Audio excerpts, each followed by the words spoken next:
ओम नमः सिद्धेभ्यः। ओम नमः सिद्धेभ्यः। ओम नमः सिद्धेभ्यः। ओम जय जय जय। नमोस्तु नमोस्तु नमोस्तु। नमो अर्यन्ताणं नमो वेदाणं नमो वैरियाणं नमो वज्रायाणं नमो लोहे सवसाणं। मंगलम भगवान वीरो मंगलम गोपभोगणी मंगलम कुंद कुंदारो जैन धर्मो सुमंगलम सर्वमंगलम मांगल्यम सर्वकल्याणकारकम प्रधानम सर्वधर्माणां जैनम जयतु शासनम जैनम जयतु शासनम। बोले जिनवाणी मात की जय हो। बोले जलक्षण महापर्व की जय। बोले उत्तम ब्रह्मचर्य धर्म की जय हो। 10 लक्षण महापर्व का अंतिम दिन, उत्तम ब्रह्मचर्य का दिन आज हम मना रहे हैं।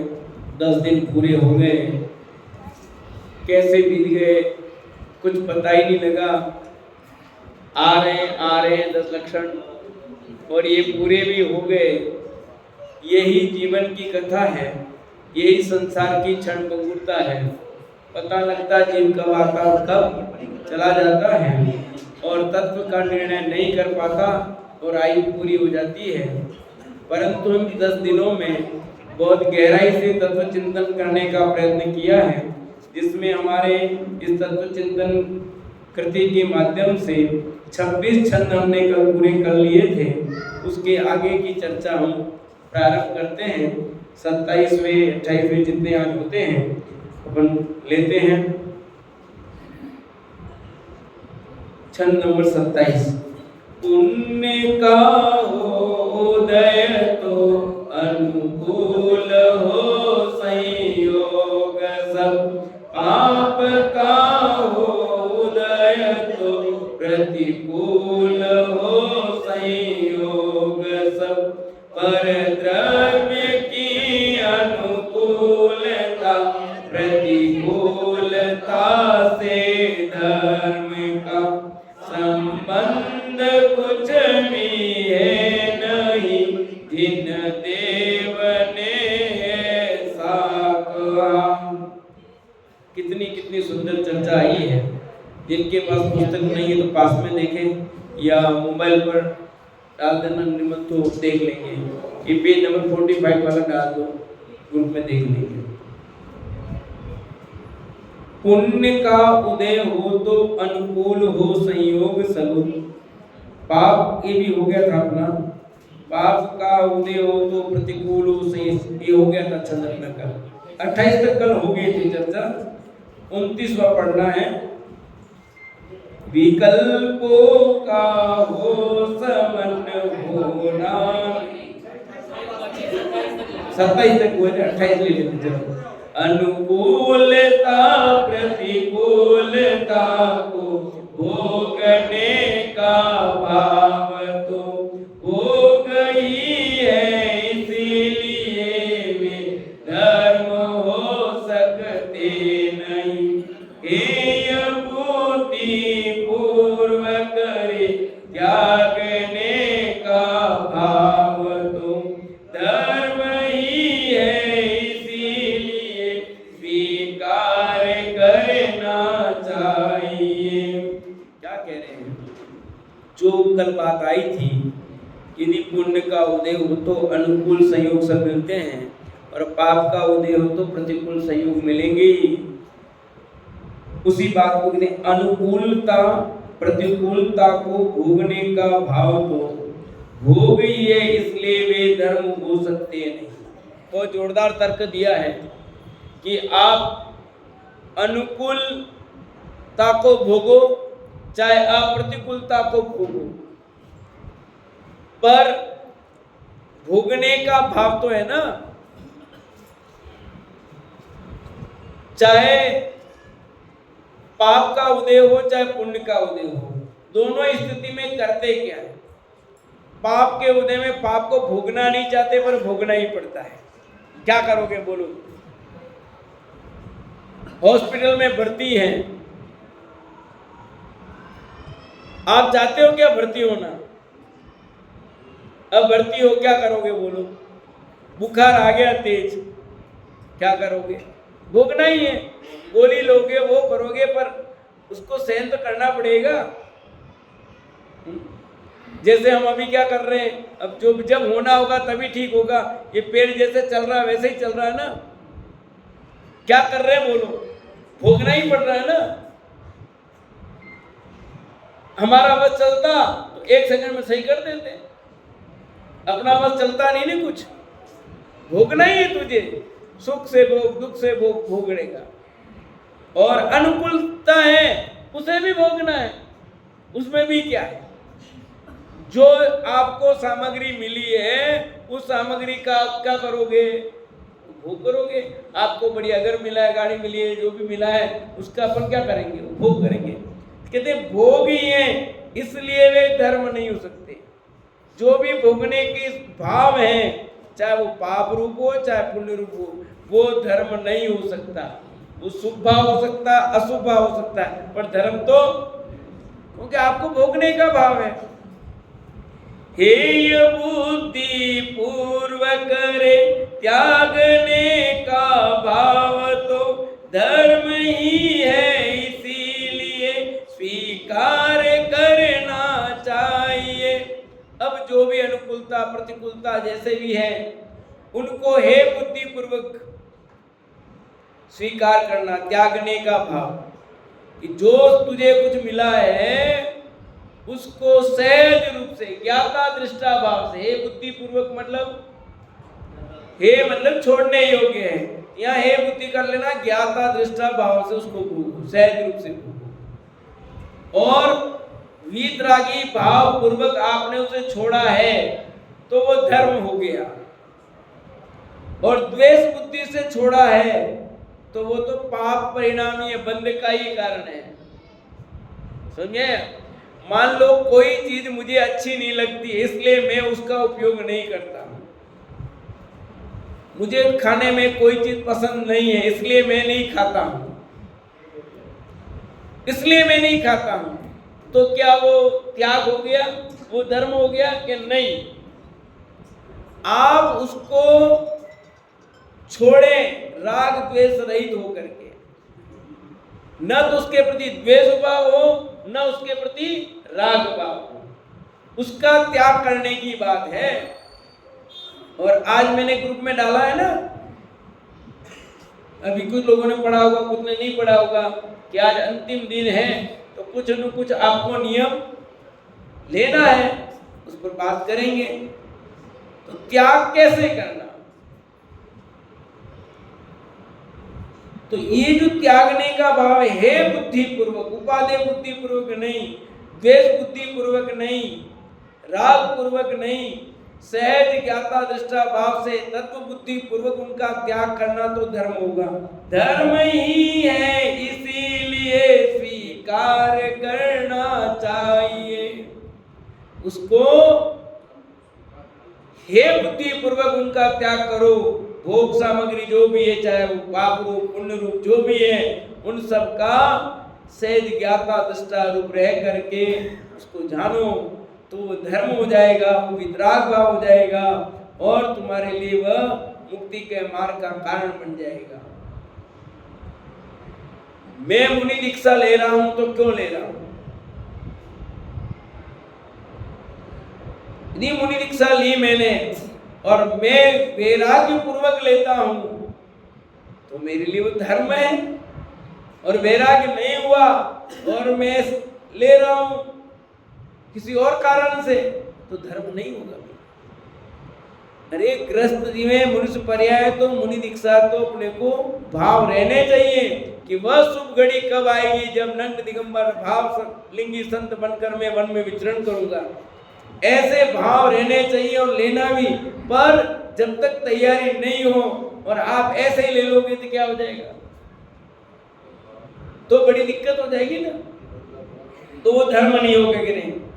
अगला छंद, विकल्पों का समन होना वीतरागी भाव है, हर सुबह शुभ भाव तो बस विकल्पों का जाल है, निर्विकल्पक वीतरागी भाव निश्चय धर्म है, उपयोग का निज आत्मा में लीन होना धर्म है।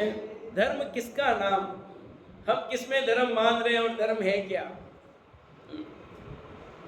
एक चावल लिखवा दिया 2100 रुपए का, हो गया धर्म के नहीं हुआ, बोलो नहीं हुआ। आज तो हमने किया धर्म, नहीं किया कि रत्ती भर भी नहीं, पंडित जी सब चमर कैंसिल हो जाएंगे, कोई बात नहीं। अरे भाई ये दान दिया है शुभ भाव है, धर्म नहीं है, आया ख्याल में कि नहीं। लिख लिया आपका, हाँ लिखा हो, चिंता मत करो। अरे भाई ये धर्म नहीं है, आपने पूजन सामग्री में नाम लिखा है शुभ भाव है, ये धर्म नहीं है, समझे ना। क्या हुआ,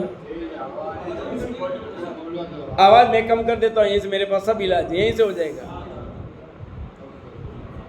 विकल्पों का समन होना वीतरागी भाव है, कि जो विकल्प उठ रहे हैं ना, उन विकल्पों का विकल्प नहीं उठना, विकल्प ही नहीं पैदा होना, उसका नाम है धर्म, उसका नाम है वीतरागी भाव। यूं समझो, अपने यहाँ इच्छा निरोध स्तव का, इच्छा निरोध स्तव का क्या मतलब है, इच्छा का निरोध माने रुक जाना, इच्छा का रुक जाना तप है, कि रुकना नहीं, रुक जाना, रोकना नहीं, इच्छा का रोकना तब नहीं, इच्छा का रुक जाना ने पैदा ही नहीं होना। इच्छा आपको उस संबंधी विकल्प ही पैदा नहीं हो तो वितरागी भाव बनेगा, तब होगा। मैं मेले में गया और मुझे कुछ खरीदने की इच्छा हुई, पसंद भी आ गया, बहुत बढ़िया चीज थी, सस्ती भी थी, पर जेब में हाथ डाला तो पैसे नहीं थे। फिर विचार किया यही करना है, ठीक है चलेगा, रावण करो। अब मैंने कैंसिल की वो चीज लेने, तो मेरे रोका ना मैंने इच्छा को, तो मेरे तब हुआ कि नहीं हुआ, वितरागी भाव हुआ कि नहीं हुआ, नहीं हुआ। क्यों नहीं हुआ, कि आपने परिस्थिति से समझौता किया है। सचमुच आपके अंदर ऐसा कोई भाव पैदा नहीं हुआ कि अपन लेंगे ही नहीं, कुछ नहीं करेंगे, तो परिस्थिति से समझौता करने का नाम वितरागी भाव नहीं है, धर्म नहीं है। मैंने रात्रि भोजन इसलिए नहीं किया कि जब खाने बैठा प्लेट ली तो उसमें मच्छर गिर गया, एक नहीं खाना, खा रहा था रात को ही, प्लेट भी ली पर वो मच्छर गिर गया दाल में, गुस्सा आया और छोड़ दी।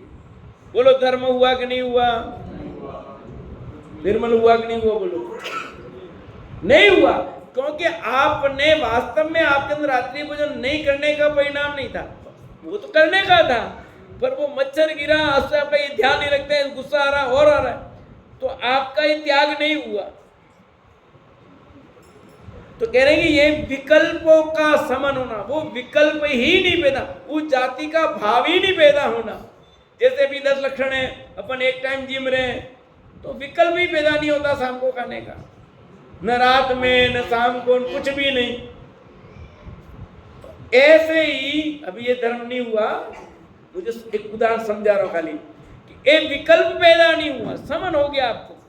तो ऐसे ही हमें शुभ या अशुभ भाव जो हुए, उसके एवज में जो सामग्री मिली, उनको भोगने का जो भाव है वो उत्पन्न ही न हो, उसका नाम है वितरागी भाव, वो है धर्म।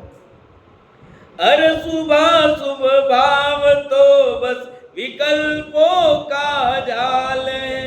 ये जो शुभ और अशुभ भाव दिन रात उठ रहे हैं, ये तो विकल्पों का जाल है पूरा। जाल तो समझते हो सब, तारे बुने तो जाल है ये तो खाली। निर्विकल्पक वीतरागी भाव निश्चय धर्म है। निश्चय से तो धर्म एक ही है, निर्विकल्पक बना, विकल्प ही पैदा नहीं होना, वीतरागी भाव होना, वो वास्तव में निश्चय से धर्म है।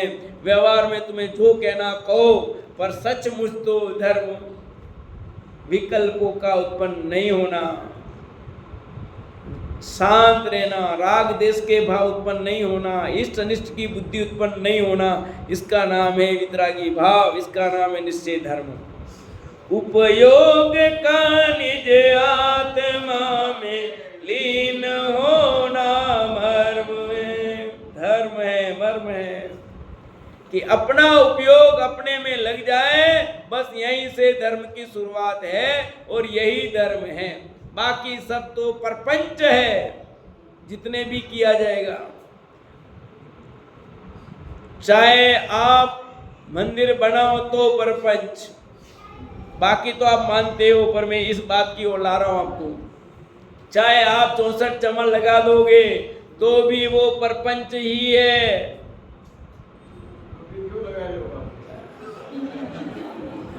इसीलिए कि आपको समझाने के लिए परपंच चाहिए। ये परपंच है, ये नहीं जानेगा तो तेरे अंदर वितरागी भाव पैदा नहीं होगा। जिस भूमिका में है उस भूमिका में वो भाव पैदा होते होंगे, परंतु से परपंच भी जान, नहीं जानेगा तो काम होगा नहीं। दवाई आप लेते हो नहीं लेते हो? दवाई को अच्छा मानते हो कि बुरा मानते हो? बुरा मानते हो, फिर लेते क्यों बुरा मानते हो? जैसे दवाई को बुरा मानते हो फिर भी मजबूरी लेना, ऐसे ही हमारी ये मजबूरी है। जिन मंदिर बनाना, दान देना, ये है तो शुभ भाव, और शुभ भाव से संसारी होगा, पर अभी हमारी तैयारी इतनी हुई नहीं है कि हम उसमें चले जाएं। तो जब तक है तब तक ये होगा भूमिका के अनुसार, पर जाने तो ये के वीतरागी भाव नहीं, ऐसा जानना पड़ेगा। धर्म नहीं है, जानना पड़ेगा, इसलिए खोलना पड़ रहा है। नहीं धर्म मान के बैठ जाओगे चक्कर पड़ जाएगा। नहीं, इतना कहने की जरूरत ही क्या है? दवाई अच्छी मान के बैठ जाओगे, रोज दवाई खाते रहो, कभी छोड़ेंगे दवाई? तो कि दवाई बता दो ना, दवाई इसलिए खा रहे हैं कि दवाई छोड़नी है। दवाई छोड़ने के लिए दवाई खाई जा रही है, इसलिए नहीं खाई जा रही है कि दवाई और एक अभी एक ले रहे हैं, 15 दिन में 2 चालू करेंगे, फिर उसके बाद 3 चालू करेंगे, 4 करेंगे, ऐसा करते क्या? बल्कि यूँ होता है, आपके आँख का ऑपरेशन कराए मोतियाबिंद का, तो ये दवाई 7 बूंद, फिर धीरे ये बूंद, धीरे धीरे कम करा देता ना, और एक टाइम पे बंद भी करनी थी तो दवाई डाली क्यों आँख में? ये ऐसे कोई प्रश्न है? भैया डालनी भी पड़ेगी और बंद भी करनी पड़ेगी। बस ऐसे ये सब प्रपंच जानना पड़ेगा आपको, और इसको बंद भी करना पड़ेगा, क्योंकि वीतरागी भाव नहीं है भैया। पर ग्रस्त की भूमिका में ये परिणाम आते हैं, आएंगे। गुरुदेव कहते थे कि भैया ये धूल है, धूल सब। ये जो तो मंदिर बनाया ना, लाखों करोड़ रुपए तो लगाए ना, कुछ नहीं है, कोई मतलब नहीं है। हाँ, पहले कहते तो बनाते से कुछ नहीं होने वाला है। अरे ये कह रहे हैं, और धन की बरसात होती जा रही है। यही जो धन को धूल मानेगा वो ही टोपला भर भर करके दे सकता है, और जो धूल नहीं मानेगा, मजबूत नहीं, बहुत कुछ है, उसके हाथ से धन नहीं छूटता है और पकड़ के बैठेगा। जो धन को धूल मानेगा उसके हाथ से यूं निकलेगा। समझे? एक बोला एक बार और लाइन लग गई कि ये लो धनाधन नाम आ गए। कैसे आए होंगे? परिणाम में कुछ निर्मलता आई होगी तब आए ना, नहीं तो 1 महीना लग जाए तो नाम नहीं आवे। और बोला एक बार, बोला खाली किए और धनाधन। ये सच्ची समझ में आएगी सब कुछ होगा, और जिसको सही समझ में नहीं आएगा वो पकड़ के बैठेगा कट्टा, सब ये मेरे साथ ही मेरी। ये वीतरागी भाव की इतनी गहरी चर्चा चल रही है, तत्व चिंतन की, समझने जैसी है। उपयोग का निज आत्मा में लीन होना मर्म है। करने जैसा काम तो ये है, तू कुछ कर सके न कर सके पर ये काम अवश्य कर। समझे कि नहीं? करने जैसा काम तो मनुष्य भव का यही है कि मेरा उपयोग मेरे में रम जाए, जम जाए, फिर कुछ करना ही नहीं है, कुछ भी नहीं करना है, सब हो जाएगा। करने जैसा काम तो ये है। पुण्योदय से प्राप्त जो अनुकूल सब संयोग है, उन सभी के संयोग को कहते जगत में परिग्रह।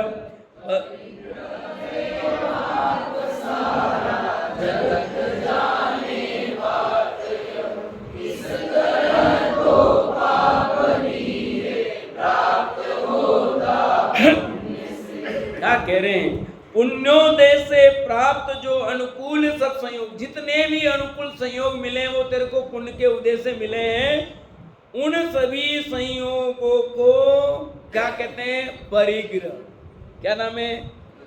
ये जो कुर्ता मिला है ना, ये क्या परिग्रह है कि नहीं है?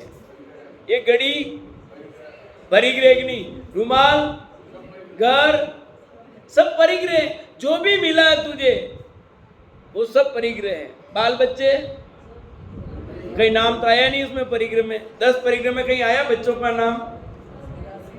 है, सब है, सब परिग्रह ही है। जिन्हें जिन्हें तू पर द्रव्यों को अपना मानता वो सब परिग्रह है। अपना कहता है या मानता है वो सब परिग्रह है, एक भी दूसरे नहीं है।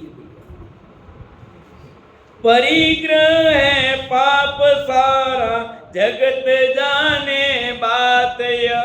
देखो क्या चतुराई से तर्क से यहाँ लाए हैं कि ये जो है ना कुर्ता, ये क्या है? परिग्रह है।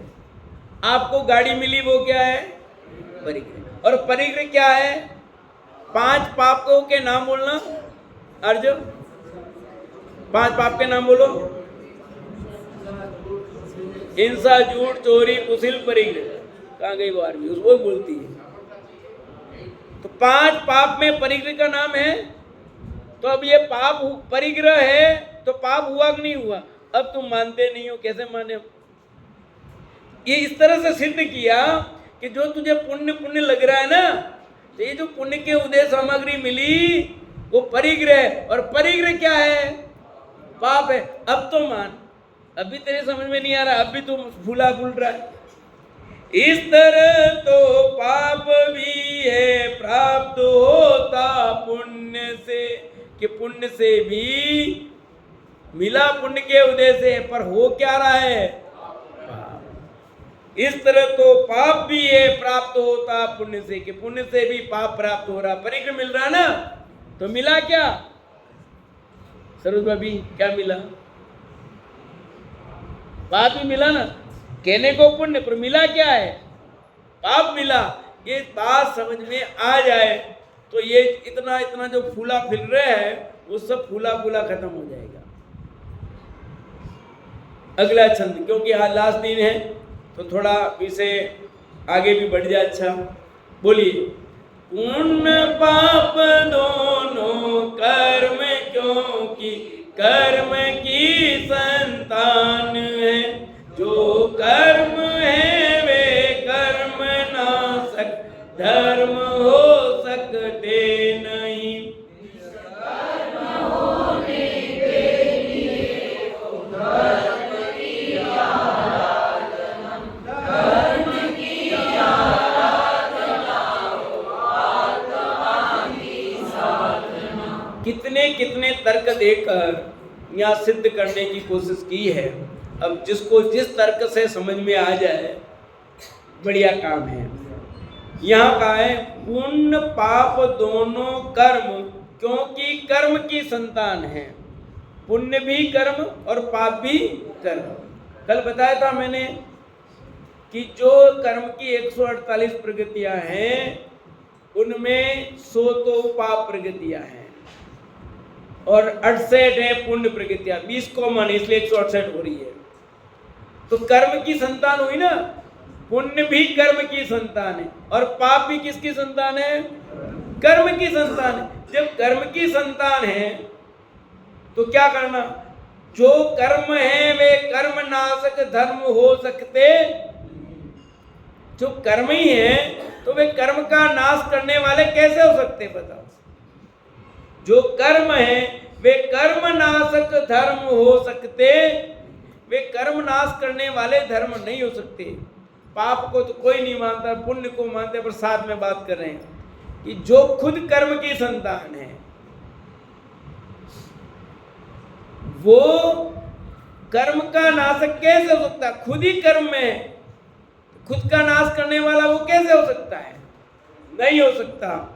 निष्कर्म होने के लिए हो धर्म की आराधना, कि आप कर्म से रहित होना हो तो उसके लिए धर्म की आराधना करनी पड़ेगी। आता ना 12 भाव ने, ध्रुव धाम की आराधना आराधना का सारे है। किसकी आराधना? ध्रुव धाम की आराधना, अपनी आराधना। दूसरों की आराधना करने को नहीं कह रहे भैया, दूसरों की सेवा करने को नहीं कह रहे हैं। खुशबू किसकी सेवा करने को कह रहे हैं? किसकी आराधना करने कह रहे हैं? अपनी। आपसे मैं विवेक जी कहूं कि 1 लाख रुपए मुझे दो तो आपको तकलीफ होगी। आपने टेबल पे रखे थे, हमने कहा 1 लाख रुपए टेबल पर, अच्छी बात नहीं, इसको आप लॉकर्स में रख लो, तो कोई बुरी बात है? आपके पैसे ले लिए, आपको क्या लेना देना? मेरे पैसे में मर्जी जो करूं, ये कहना ठीक है क्या? बोलो। आपके ही पैसे, आपके पैसे व्यवस्थित रखो, यही तो कहा है ना। तो इसमें प्रसन्नता होनी चाहिए कि बुरा होना, गलत मानना चाहिए? तो तू आत्मा है, तेरी आत्मा में उपयोग इधर उधर जा रहा है, उस उपयोग को तेरे के अंदर में ला। तेरे अंदर भैया बेश कीमती चीज है, तेरे धन ऐसे ले जाए, कोई आया ले गया तो क्या होगा भैया? है ऐसे तेरा उपयोग है, वो तेरा धन है, उपयोग रूपी धन जो बाहर में इधर उधर जा रहा है वो तू अंदर ले ले। यूं समझ में नहीं आया तो और समझाता हूं। जैसे अपने पास पैसे हो, अपन ने ब्याज पे दे रखे हो, तो बेटा क्या कहता है? उधार दे रखे हो, पैसा दे रखे हो, क्या कहता है लड़का? पिताजी आपके हाथ से बांटे, आपके हाथ से ले लो, अब किसी को नहीं देने। और बेटे को पिताजी कहे तेरे क्या करना है, मैंने कमाया, मैंने बांट दे रखे। ठीक है पिताजी का कहना, कोई जानता है कि आपके बाद ये पैसे हमें कोई देने वाला नहीं है। वो कहेंगे दे दिए पिताजी को, आपने दिए हैं, आप अभी ले लो और आपके अकाउंट में आप जमा करो, हमें नहीं चाहिए। आप तो अपने खाते में ही अकाउंट में जमा कर लो और व्यवस्थित कर लो, और आपको जो दान करना वो करो, हमें नहीं चाहिए। तो गलत सलाह दी क्या उस पुत्र ने? और पिताजी को गुस्सा आ रहा है कि इसलिए कह रहा है मेरे पैसे मैंने कमाए, मर्जी हो जिसको दूं मैं। पर ये डूब जाएंगे ना सारे, न तो तुम्हारे दान हुआ तुम्हारे हाथों से और न तुमने व्यवस्थित किया। तो ऐसे ही हमारा उपयोग रूपी जो धन है ना, वो इधर सब ब्याज में चल रहा है, इधर इधर इधर इधर 25 में, उसमें उसमें उसमें जा रहा है। तो आचार्य देव कहते हैं तेरा उपयोग रूपी धन है, इस उपयोग रूपी धन को तू अपने में लगा ले, अपने में डुबा दे, तू निहाल हो जाएगा, तेरा काम होगा, आराम से तेरा जीवन कटेगा। हमें नहीं चाहिए तीर्थंकर, हमें तेरे उपयोग को हमारी तरफ नहीं चाहिए। जैसे वो पुत्र कह रहा ना, मुझे कुछ नहीं चाहिए, हमें तो आपका धन सुरक्षित हो, आप इसका अच्छा सदुपयोग करो, दान करो, पुण्य करो, उसमें लगाओ। ये फोकट में खा जाएंगे सब लोग, कोई मतलब नहीं। तो गलत राय थोड़ी दी, लगती कभी कभी पूरी। सही कह रहा हूं गलत कह रहा बोलो? तो ऐसे ही आचार्य देव भगवान हमें कह रहे हैं कि तेरे उपयोग को तू अंदर में ला, तो धर्म होगा। धर्म की आराधना हो, आत्मा की साधना, तब धर्म की आराधना होगी, तब आत्मा की साधना होगी, और तब तेरा असली काम होगा। अभी तक कोई असली काम हुआ ही नहीं। अनंत भव बर्बाद कर दिए हमने, अनंत भव, और अब भी कितने भव और बर्बाद करने बोलो, हैं? क्या चिराग करने नहीं करने हो तो ये मार्ग है, पर ये समझ में कहाँ आता है इस जीव को, बहुत मुश्किल है। अरे जाने तो तुम्हें नहीं, जो प्रवचन करते हैं उनकी समझ में भी नहीं आता है, समझे है कि नहीं? यहाँ गद्दी से बोल देना अलग बात है, और अंदर में जीवन में आत्मसात होना अलग बात है। उपदेश तो आप ही बढ़िया दे दोगे, मैं भी दे दूंगा, पर इसको जीवन में अपनाना वो मूल बात है। अपने आप को संबोधित करो, ढोल समझ सुन चेत सयाने, काल वृथा मत खोवे, यह नर भव फिर मिलन कठिन है, जो सम्यक बोलते कि नहीं बोलते हैं कि दौलत राम जी अपने आप को समझा रहे हैं कि हे दौलत राम, समझ सुन चेत जा। ये मनुष्य पर्याय मिली है बड़ी मुश्किल से, फिर मिलना बहुत मुश्किल है, बहुत मुश्किल है।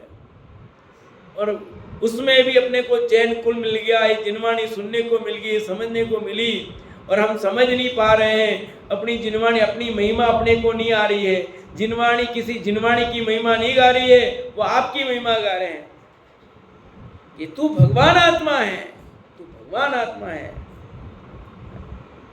आपको अपनी कीमत करा रहे हैं, हमारी कीमत थोड़ी करा रहे हैं।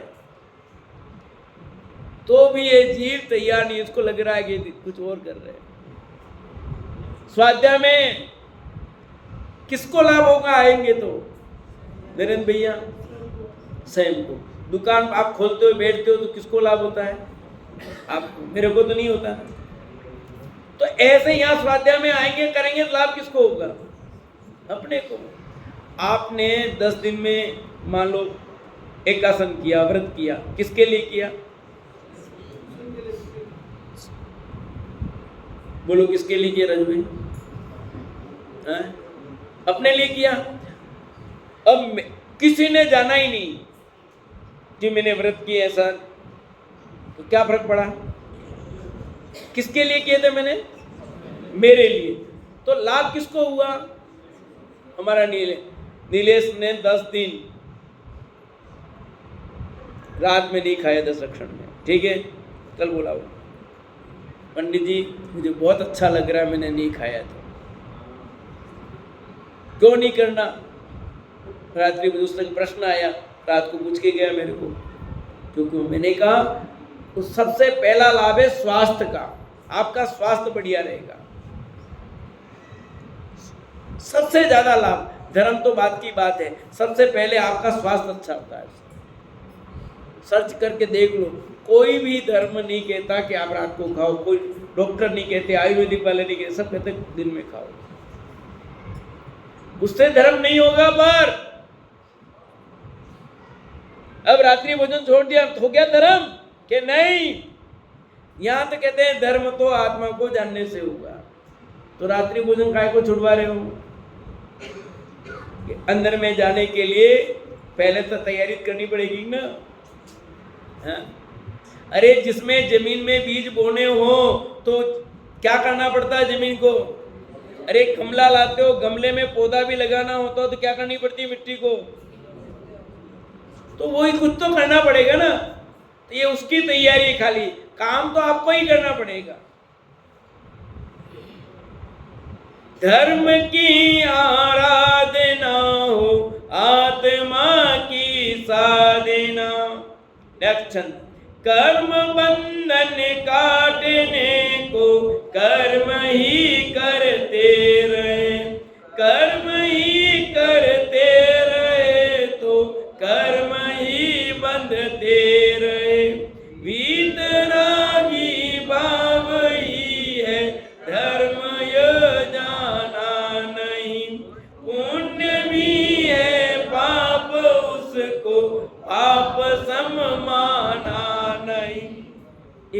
पंक्ति को पढ़ो और कितनी सरलता से बात कही गई है। दादा ने बहुत सरल शब्दों में जिनवाणी के सार को रखने की कोशिश की है कि कर्म बंध काटने को कर्म ही करते रहो। काटना क्या है? कर्म बंधन। कर क्या रहे हो? तो कैसे कटेंगे बताओ?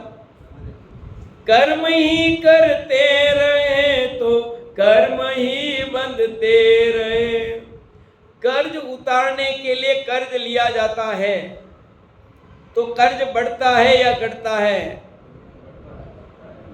बोलो पीछे से दिनेश जी। कर्ज उतारने के लिए कर्ज लेते हैं तो क्या होता? कर्ज चढ़ता है कि उतर जाता है? आज अखबार में पढ़ा होगा अनिल अंबानी का कर्ज उतारने इधर से क्या हो गया वो। और अधिकांश लोग ऐसे ही डूबे। आप इधर से लेते हैं इधर उतार, इधर से तो कर्ज उतर जाता है। विवेक जी से लिया इसको दिया, इससे लिया उसको दिया, उसको लिया उससे दिया, उससे लिया उधर दिया, और इधर 1 टका 2 टका 5 टका। अब होता क्या बोलो? कर्ज उतरता है। अरे जैसे कर्ज उतारने के लिए कर्ज लिया जाता है तो कर्ज नहीं उतरता। इधर लो इधर और बढ़ने वाला है, क्योंकि उसका ब्याज हो गया, फिर उसका ब्याज हो गया, और लेते जाओ और अंत में देवाला निकालना पड़ेगा। इसके अलावा कोई उपाय नहीं होता है। ऐसे ही कर्म काटने के लिए तुम कर्म का बंधन कर रहे हो तो कर्म कैसे नष्ट होंगे बताओ? और ऐसा ही कर रहे कि नहीं कर रहे? बोलो। हम कर यही रहे। कर्म काटने का जो असली उपाय है वो तो कर ही नहीं रहा है। कर्म बांधे जा रहा है, कर्म बांधे जा रहा है। क्या करना? कर्म काटने हैं। ऐसे कर्म कटेंगे कभी? कि नहीं कर सकते, कभी नहीं कर सकते। जैसे कर्ज उतारने के लिए कर्ज लेता है उससे कर्ज नहीं उतरता, ऐसे कर्म काटने के लिए कर्म करते हो तो कर्म नहीं कटते। उसके लिए क्या करना पड़ेगा? वीतरागी भावई है धर्म यह जाना नहीं। उसका इलाज तो वीतरागी भाव है। और एक उदाहरण देता हूं, समझ में आएगा कि गांव के लोग पहले सब ऐसा करते थे। दुकान पे लाते थे सामान और उधार लिखा के जाते, फिर आते, सेठ जी ये पहले वाले 100 रुपये जमा करो, फिर सामान ले लेते, ये लिख दो। 100 जमा कराया, 200 का सामान ले गया। फिर दूसरी बार आया, फिर 100 रुपये जमा कराया, 300 का। अब बोलो कितना कर्ज उतर गया उसका? कर्ज बढ़ रहा है कि घट रहा है? बढ़ रहा है। क्या हम ऐसा नहीं कर रहे हैं?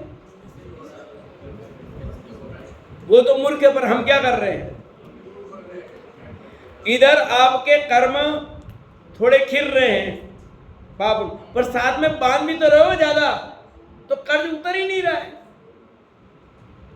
तो कर्ज उतारने के लिए क्या करना चाहिए उसको? भाई जो 100 रुपये बाकियात थे वो 100 का जमा कराए और अब जो सामान ले उसका भी पेमेंट करे तो कर्ज उतरेगा। भाई 5,000 रुपये कमा रहा है महीने का, तो उसको खर्च कितना करना चाहिए? 6,000 का। 3,000 करे, 4,000 करे, 1,000 रुपये तो बचत करनी पड़ेगी ना। तो उसमें से जाके चुकारा करेगा तो धीरे धीरे उतरेंगे। पर वो तो ऐसा करता नहीं। रोएगा तो लाल पकड़ी वाला रोएगा, अपने को टेंशन। आजकल लाल पकड़ी रही नहीं, पहले कहावत है लाल। अपने खाओ पियो मौज करो, घृतम पीवम सुखे जीवे। तो जिनका ये सिद्धांत है वे तो कर्ज में डूबेंगे न, मरेंगे, गड़बड़ करेंगे, रोने वाला रोएगा। परंतु जिनको ये नहीं करना है वो समझदारी करते हैं। ऐसे यहाँ कहते हैं कि जिनको संसार का बंधन से मुक्त होना हो वे वीतरागी भाव करें, उससे धर्म होगा। बिना वीतरागी भाव के धर्म हो सकता नहीं।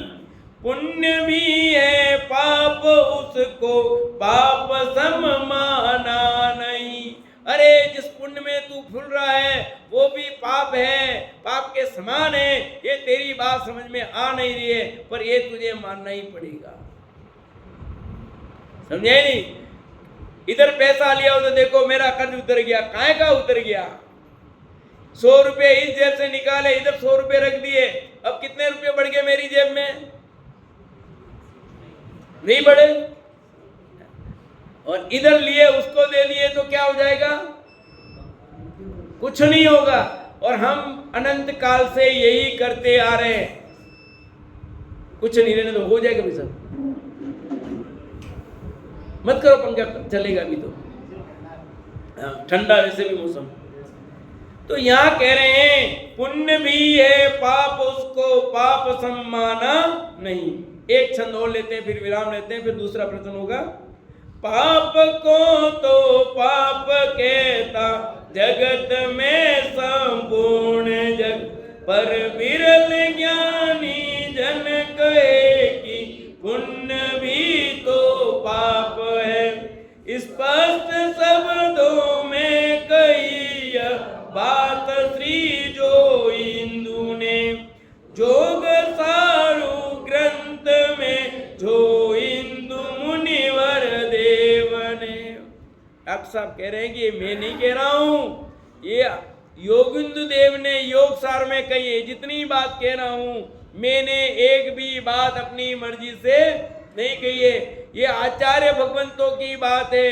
उन्हीं बात को आपके शब्दों में प्रस्तुत करने की कोशिश की है कि पाप को तो पाप सारा जगत कहता है, उसमें क्या आश्चर्य है, पर विरल ज्ञानी जन कहे कि पुण्य भी तो पाप है। ये बिरले ज्ञानी की ताकत है, वो कहते हैं कि पुण्य भी पाप है।